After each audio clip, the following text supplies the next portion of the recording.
આજે આપણે જોઈએ મૂડી બજારનો ઇતિહાસ, વિકાસ, સમીક્ષા અને ઉત્ક્રાંતિ.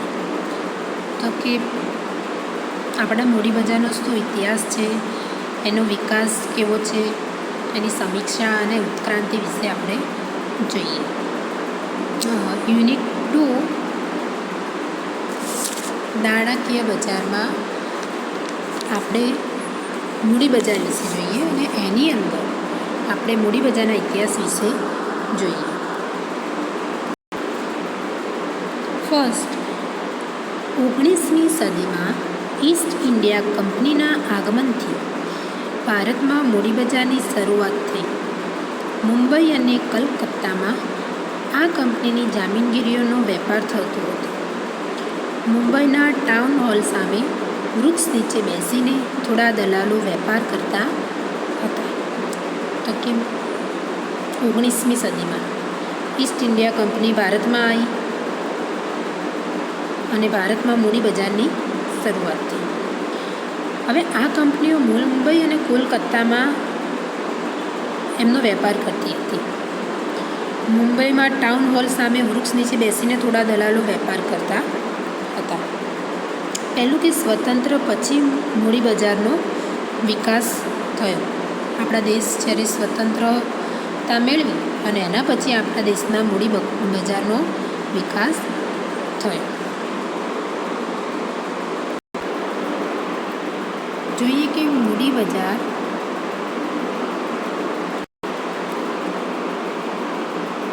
ભારતમાં મૂડી બજારનો ઇતિહાસ. એમાં સૌથી પહેલાં જોઈએ સ્વતંત્રતા પહેલાં.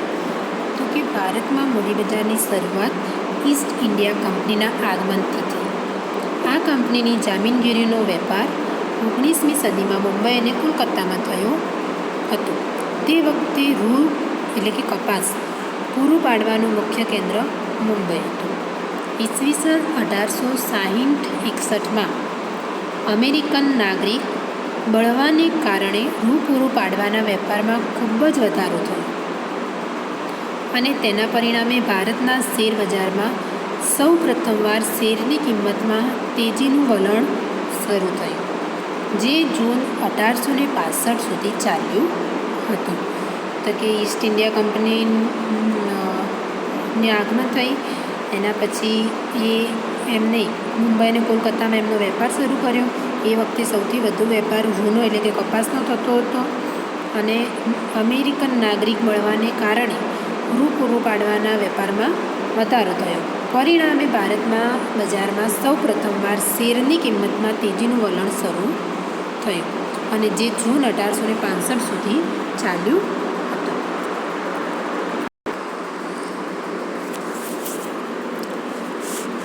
જે જૂન 1865 સુધી ચાલ્યું હતું તે સમયે માત્ર થોડા દલાલો મુંબઈના ટાઉન હોલ સામે આવેલ વૃક્ષની નીચે બેસીને વેપાર કરતા હતા. તેમને મુંબઈમાં તેમનું અવૈધિક સંગઠન એટલે કે 1875માં the native share holders and box એસોસિએશનના નામે ઊભું કર્યું હતું. તો કે થોડાક જ દલાલો હતા જે મુંબઈનું ટાઉન હોલ છે એ ટાઉન હોલની સામે વૃક્ષ નીચે બેસીને વેપાર કરતા. તેમને મુંબઈના તેમનું અવૈધિક સંગઠન એટલે કે 1875માં the native share holders and brokers એસોસિએશનના નામે ઊભું કર્યું હતું. આ મુંબઈ શેર બજારને મુંબઈ જામીનગીરી કરાર અંકુશનો કાયદો 1925 હેઠળ મે 1927માં માન્યતા મળી હતી. તે દિવસોમાં અંગ્રેજ સરકારને ભારતના આર્થિક વિકાસ અને વૃદ્ધિમાં રસ ન હતો. તેથી ભારતનું મૂડી બજાર ખાસ સંગઠિત ન હતું. દલાલોએ એસોસિએશન ઊભું કર્યું. હવે મુંબઈ શેર બજારને મુંબઈ જામીનગીરી કરાર અંકુશનો કાયદો 1925 હેઠળ મે 1927માં માન્યતા મળી.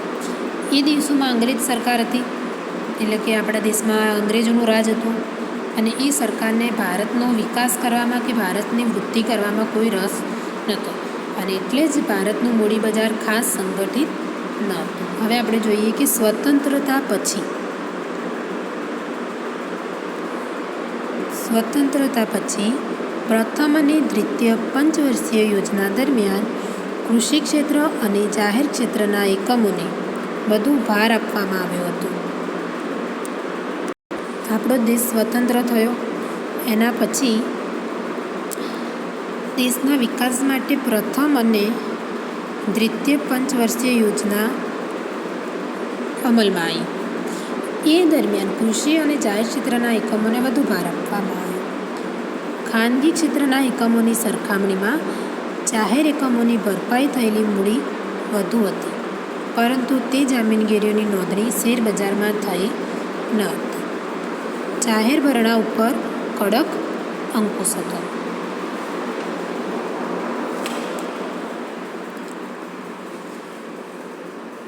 તો કે ખાનગી ક્ષેત્રના એકમોની સરખામણીમાં જાહેર એકમોની ભરપાઈ થયેલી મૂડી વધુ હતી, એટલે કે જાહેર એકમો વધારે મૂડી ધરાવતા હતા, પરંતુ જામીનગીરીઓની નોંધણી શેરબજારમાં થઈ ન હતી.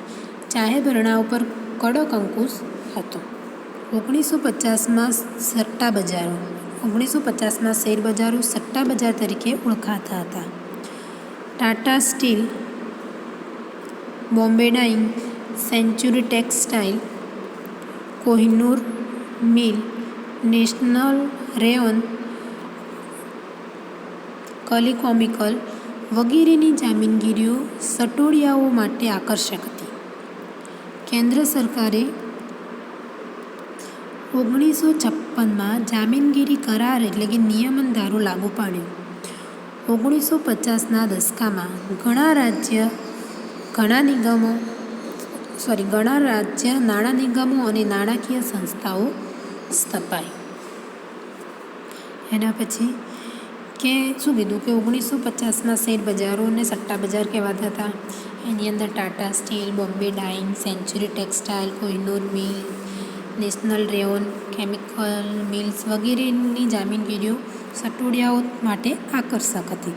અને કેન્દ્ર સરકારે આ બધી જામીનગીરીઓ ઉપર 1956માં જામીનગીરી કરાર લાગુ પાડી દીધો.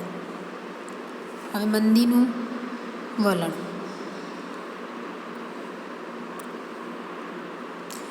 ચીન અને પાકિસ્તાન સાથેના યુદ્ધ તથા ભારતના મોટાભાગના પ્રદેશોમાં દુષ્કાળની સ્થિતિને કારણે દેશમાં મંદીનું વલણ સર્જાયું હતું.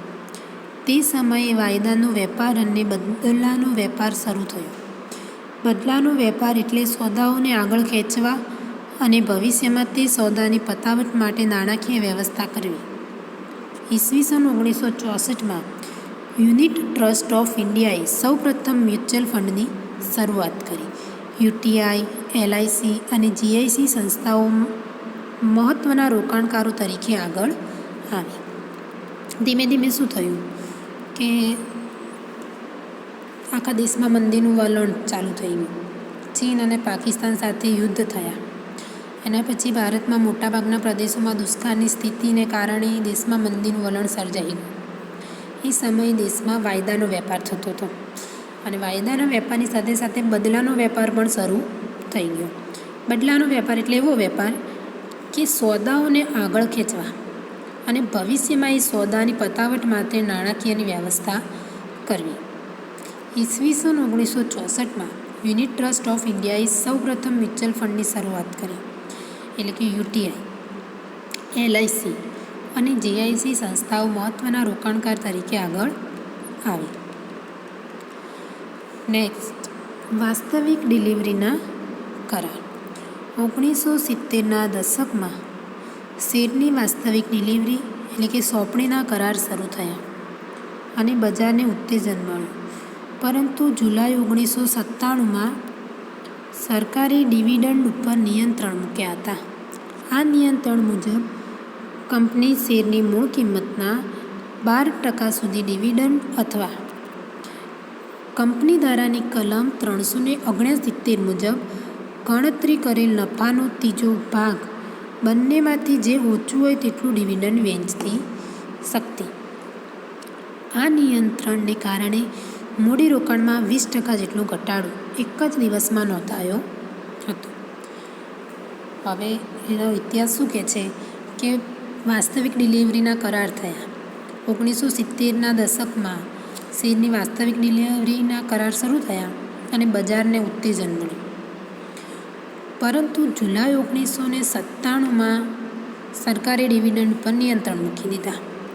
આ નિયંત્રણ એવા હતા કે જે પણ શેરની મૂળ કિંમત હોય એ મૂળ કિંમતના 12% સુધી ડિવિડન્ડ આપવાનું અથવા કંપનીની ધારાની કલમ 379 મુજબ ગણતરી કરેલા નફાનો ત્રીજા ભાગ બેમાંથી જે ઓછું હોય એટલું ડિવિડન્ડ વહેંચી શકતી. કાં તો 12% ડિવિડન્ડ આપે અથવા જે નફાનો ત્રીજો ભાગ બંનેમાંથી જે ઓછું હોય એ કંપની વહેંચતી હતી. અને આ જ નિયંત્રણને કારણે મૂડીરોકાણમાં 20% જેટલો ઘટાડો એક જ દિવસમાં નોંધાયો હતો. એના પછી નેક્સ્ટ, વિદેશી હુંડિયામણ નિયંત્રણ ધારો 1973 એટલે કે ફેરા 1973.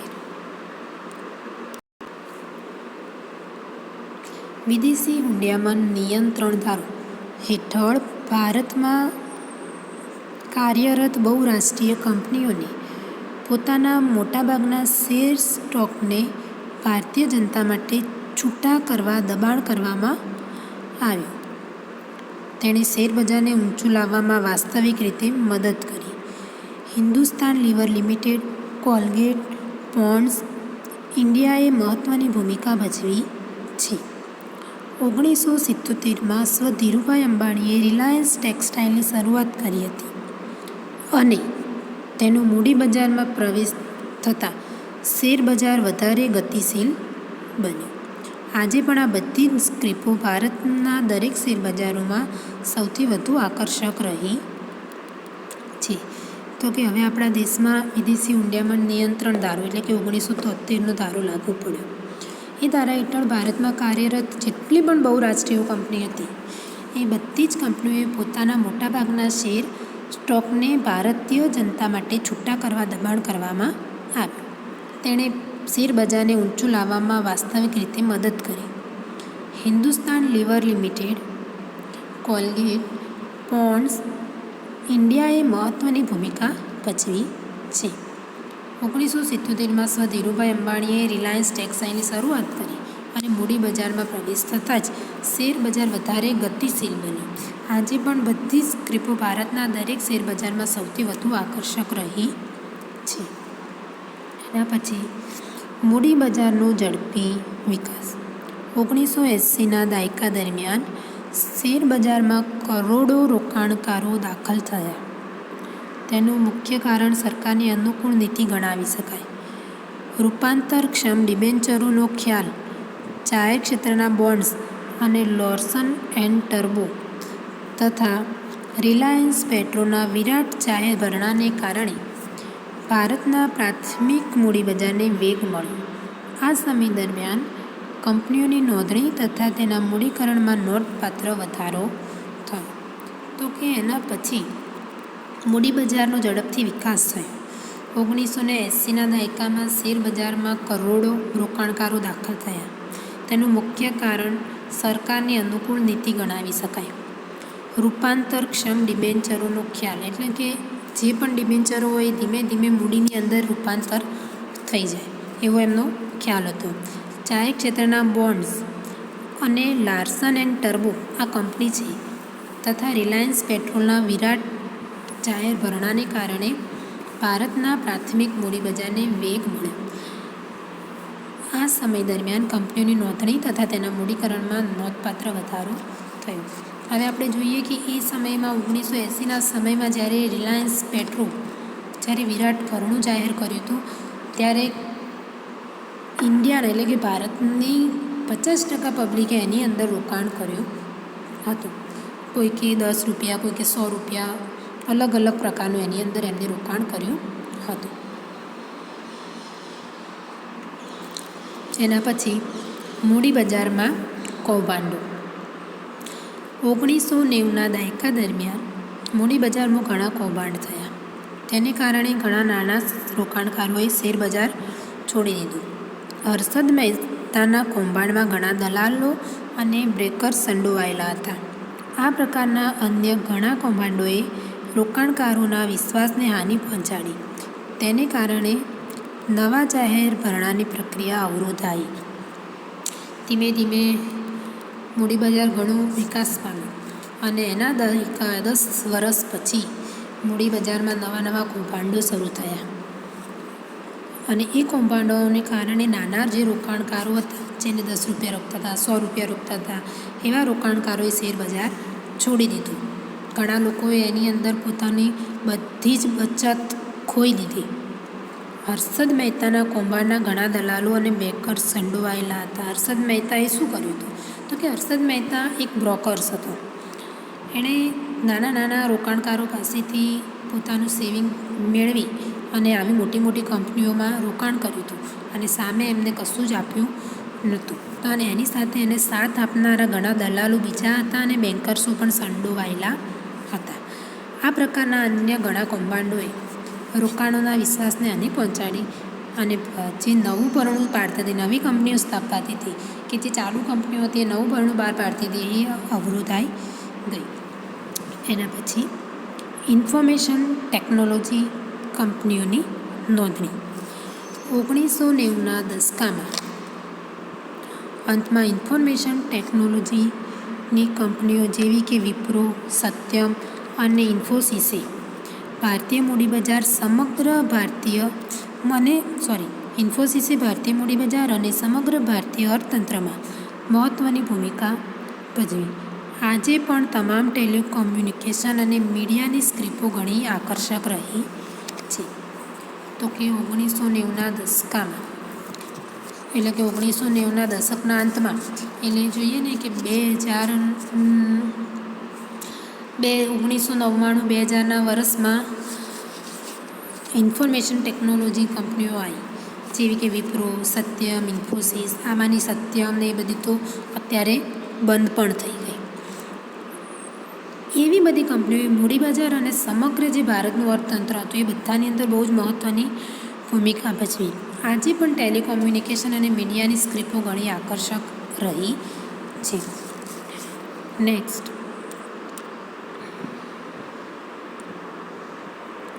ખૂબ જ સુગ્રંથિત અને વૈશ્વિક ભારતીય મૂડી બજાર. 21મી સદીની શરૂઆતમાં જ કેતન પારેખના કૌભાંડે ફરીથી મૂડી બજારને મુશ્કેલીમાં મૂક્યું. સરકારે કાયદેસર પ્રક્રિયા શરૂ કરી. એટલે કે 2000ની સાલ પછી 2001-2માં જ્યારે કેતન પારેખના કૌભાંડો બજારમાં આવ્યા, કે એને શેર બજારમાં મોટા કૌભાંડો કર્યા હતા. લોકોનું નાનું સેવિંગ લઈ અને એમને સામે વળતર કે વ્યાજ કે કશું જ આપ્યું હતું અને એ કંપની આખી એની ઉઠી ગઈ હતી. તો કે એ મૂડી બજારને મુશ્કેલીમાં મૂક્યું હતું એના કૌભાંડે.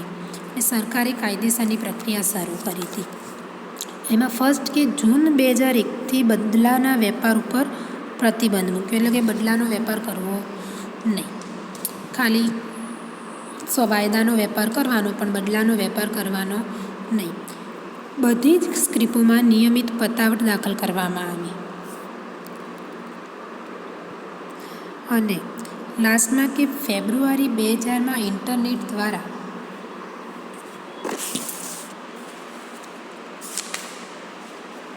વેપારની છૂટ આપવામાં આવી.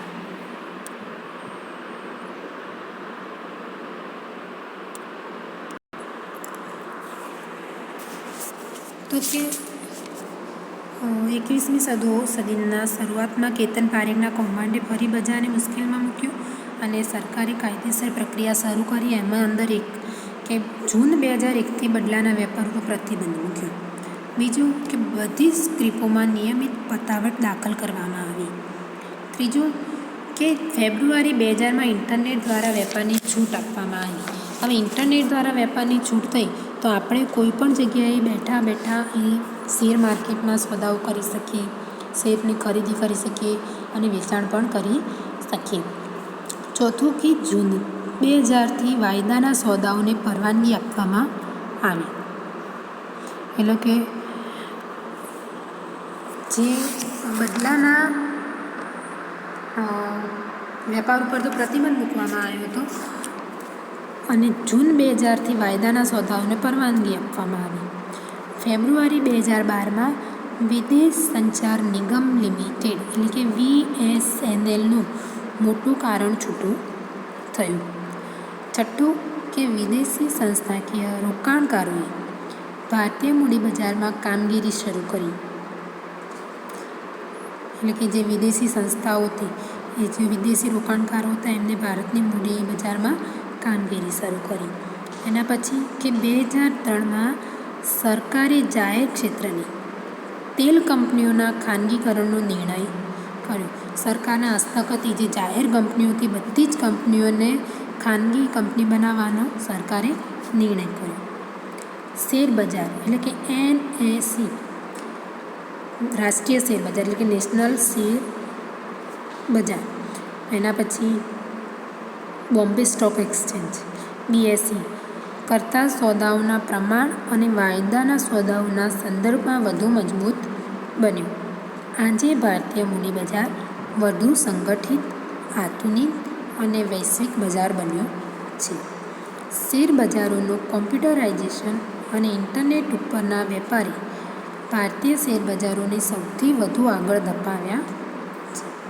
તો આપણે આ જોયું કે શેર બજારોનું જે કોમ્પ્યુટરાઇઝેશન છે અને ઇન્ટરનેટ ઉપર જે વેપાર થાય છે અને એ વેપારના કારણે ભારતનું જે શેર બજાર છે સૌથી વધારે આગળ છે. તો આજે આપણે આ જોયું ભારતીય મૂડી બજારનો ઇતિહાસ. હવે આપણે આગળ જોઈશું નાણાં બજાર અને મૂડી બજાર વચ્ચેનો તફાવત. એ નેક્સ્ટ લેક્ચરમાં જોઈશું. તો આજના લેક્ચરમાં આપણે આજે આટલું જ. જેને પણ કોઈ સ્ટુડન્ટને કંઈ પણ પ્રોબ્લેમ હોય એ મને પર્સનલી કોન્ટેક કરી શકે છે. ના ખબર પડતી હોય, આ વિડીયોમાં તમને ઝાંખું દેખાતું હોય, અવાજ ના આવતો હોય તો આ બધા જ માટે તમે મને પર્સનલી કોન્ટેક કરજો.